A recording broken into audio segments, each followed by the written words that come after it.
Covid की महामारी के संकट के दौरान ही इस क्षेत्र के लोगों को जून 2020 में निसर्ग साइक्लोन की आपदा का सामना भी करना पड़ा।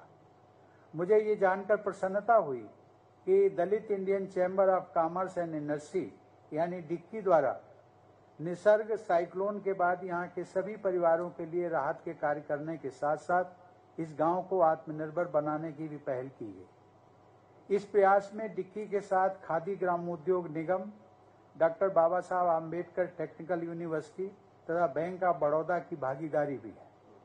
मुझे बताया गया है कि कोविड महामारी के कारण इस प्रकल्प को कार्य रूप देने में कुछ रुकावट आई है, लेकिन मुझे विश्वास है कि इस गांव में छोटे उद्यमों को बढ़ावा देकर लोगों को आत्मनिर्भर बनाने का यह सामूहिक प्रयास परिवर्तनकारी सिद्ध होगा तथा यहाँ के लोगों के जीवन में अच्छा बदलाव आएगा। इस गांव तथा क्षेत्र के लोग प्रगति और समरसता का आदर्श प्रस्तुत करेंगे। मैं चाहूंगा कि इसी प्रकार भारत के अन्य ग्रामीण अंचलों में भी विकास और आत्मनिर्भरता का प्रयास हो। जब हमारे गांव आत्मनिर्भर होंगे तभी सही अर्थों में आत्मनिर्भर भारत के निर्माण का संकल्प पूरा होगा। इस संदर्भ में यह बताना प्रासंगिक है कि बाबा साहब भी स्वरोजगार के समर्थक थे। उन्होंने स्टॉक और शेयर्स के व्यापार में सलाहकार के रूप में व्यवसाय करने के लिए एक फर्म की स्थापना की थी।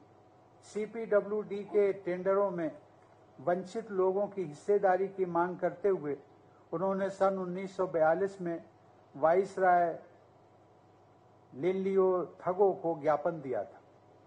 उनके बहुआयामी व्यक्तित्व में स्वरोजगार द्वारा आर्थिक शक्ति अर्जित करने वाले उद्यमी का स्वरूप भी शामिल है। अपनी व्यापक सामाजिक व राजनीतिक जिम्मेदारियों के कारण वे उद्यमी पक्ष को समय नहीं दे पाए, लेकिन उनके प्रयासों के फलस्वरूप आज हमारे देश में हर वर्ग के युवा स्वरोजगार द्वारा सफलता के कीर्तिमान स्थापित कर रहे हैं।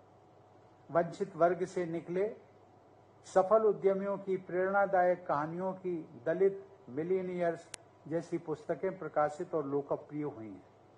उद्यमशीलता से जुड़े इस सराहनीय परिवर्तन में यहाँ उपस्थित डिक्की के फाउंडर चेयरमैन पद्मश्री से सम्मानित डॉक्टर मिलिंद कांबले जैसे लोगों का उदाहरण अनुकरणीय है।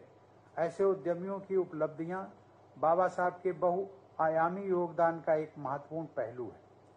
बाबा साहब द्वारा निर्मित संविधान की व्यवस्था में आज प्रत्येक वर्ग के युवाओं को हर क्षेत्र में आगे बढ़ने के अवसर उपलब्ध हैं।